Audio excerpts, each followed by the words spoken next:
Здравейте! Казвам се Христо Каприо. На 27 години съм от град Свищов и се преместих в София преди има един ден. Ще ви разкажа една история. История от моето детство. Всичко започна, когато бях на 5 години. Аз бях взел един кухненски нож и един хляб. Той вече беше нарязан и аз все още не знам защо съм взел кухненския нож, но това не мисля, че има някакво значение. Тък му мислех да си намажа една филия с лютеница и с масло. Обаче нямахме масло, естествено. Аз трябваше да отида до вкъщи, до магазина. Обаче, когато отидох до магазина, той беше затворен.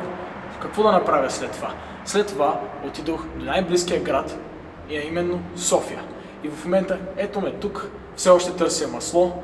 Не мога да намеря, всичките магазини са изкупени поради незнайно каква причина, обаче аз все пак възнамерявам да си намеря масло, да си направя една хубава филийка с масло и с лютеница.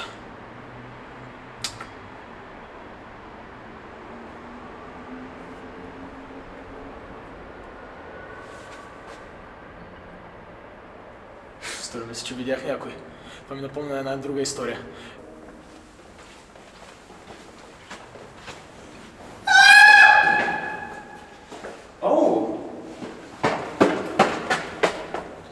Не ви видях там. Здравейте. Моето име е Георги Минков. И тази вечер съм с вас, за да ви разкажа една история за приятелство, предателство и любов. Всеки човек има поне по една история от живота си, която го определя до голяма степен и е съставна част от него и неговото сърце. Това е една такава история. Тя ни връща далеч назад в моите младини. Бях на около 5 години и така започвах едно ново пътешествие, едно ново приключение в моя живот. Втората година в детската градина. И в тази година аз влизах с надежди, с вълнения, с много блянове да докажа себе си и, разбира се, да намеря любовта. Та така се случи, че я намерих. Беше толкова красива. Косите й бяха златни, очите й бяха сини, устните й бяха в какъвто цвят са устните по принцип на хората. Влюбих се от пръв поглед. Но дълго време се колебаех, не исках да заговоря, бях страхлив. Но така след една седмица събрах сили. Имах едно пакетче кубети в ръцете си. Разтворих го пред нея и подадох една. За голяма моя радост тя я прие. Тогава я попитах дали иска да сме заедно. И тя каза не. Честно казано, не го приех добре. Така беше доста емоционално преживяване за мен и от тогава станах зависим към амфетамини, алкохол и казина. И в тази връзка, драги зрители, искам да ви представя това изключително прекрасно предприятие. Казва се WinBet и... Извинявам се, но не можем да го покажем това, в смисъл, не сме спонсорирани от тях, няма как да ги покажем. Как не можем да го покажем, Не можем. Ей, по-спокойно! Георги, по-спокойно! Георги, успокой се!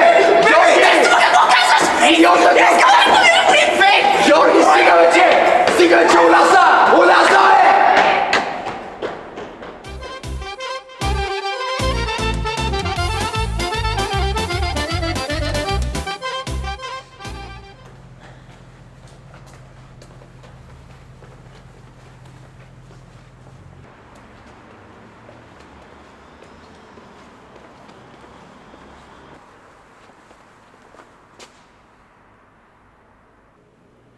Веднъж като бях на 5, бях с едни мои приятели пред блока, играехме и решихме по едно време да отидем до близко едно игрище до нас, Златното ключе.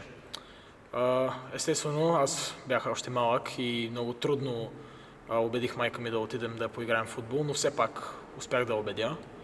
Когато вече се връщахме, беше някъде към 7 часа, нещо такова. И тъкмо като се прибираме на първата пряка, видяхме един човек да държи пистолет прямо в главата на друг. Ние естествено бяхме малки и се скрихме зад една кола, обаче любопитството ни надделя и решихме да видим какво ще стане. Този, който му беше опрян пистолет в главата, молеше да го остави, имаше си семейство, имаше си дете, искаше да го живее, но другия абсолютно нищо не казваше. И ние естествено в паника седяхме, чудихме се какво да направим, вече имахме телефони, чудихме се дали да се обадим на 112, обаче си помислихме, че ако се обадим на 112, 5 годишно дете, какво може да направи? И в общи линии седяхме, гледахме и в един момент този, който беше опрял пистолет в главата на другия, реши да го побутне да тръгне, защото беше забелязал, че ние седим и го гледаме зад едната кола. Тръгна и завиха на едно ъгълче. Ние от любопитство чисто тръгнахме след тях, криейки се. И когато видя, че го преследваме, той реши да насочи пистолета към нас и ние естествено изпаднахме в абсолютен ужас, след което той натисна спусъка и то се оказа, че е воден пистолет и всъщност, че участвахме в видео на някакви пранкстъри, които решават да пранкват някакви хора. Това не знаех, че го правят в България, за първи път виждам, но ние очевидно бяхме част от такова видео, след което се появя една обелкът банан, той се подхлъзна, падна, щупи си врата и в общи линии остана на място. Бях на 6 години, с майка ми бяхме на екскурзия в Горна Оряховица. Разхождахме се из центъра на града, когато видях една от тези машини с плюшени играчки, от които може да си вземеш с кран.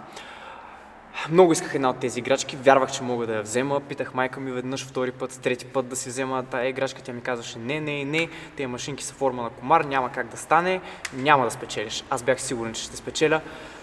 И в един момент тя ми каза, добре, ще си дам 1 левче за машинката, използвай го на своя отговорност, но ще има последици, ако не спечелиш.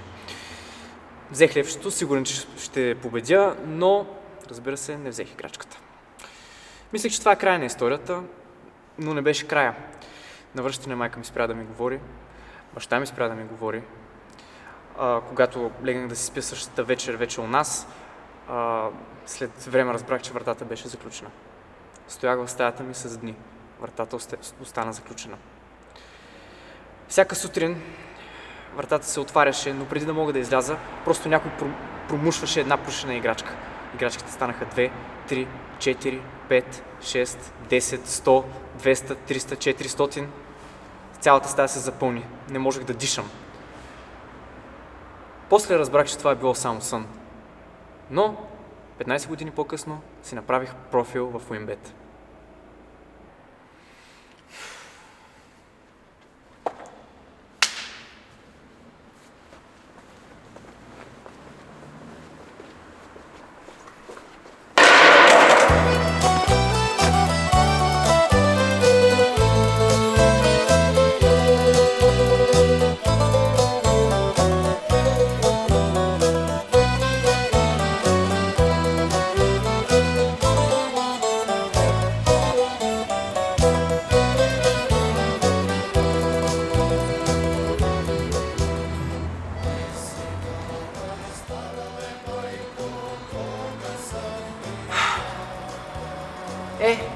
Всичко е добре, щом завършва добре.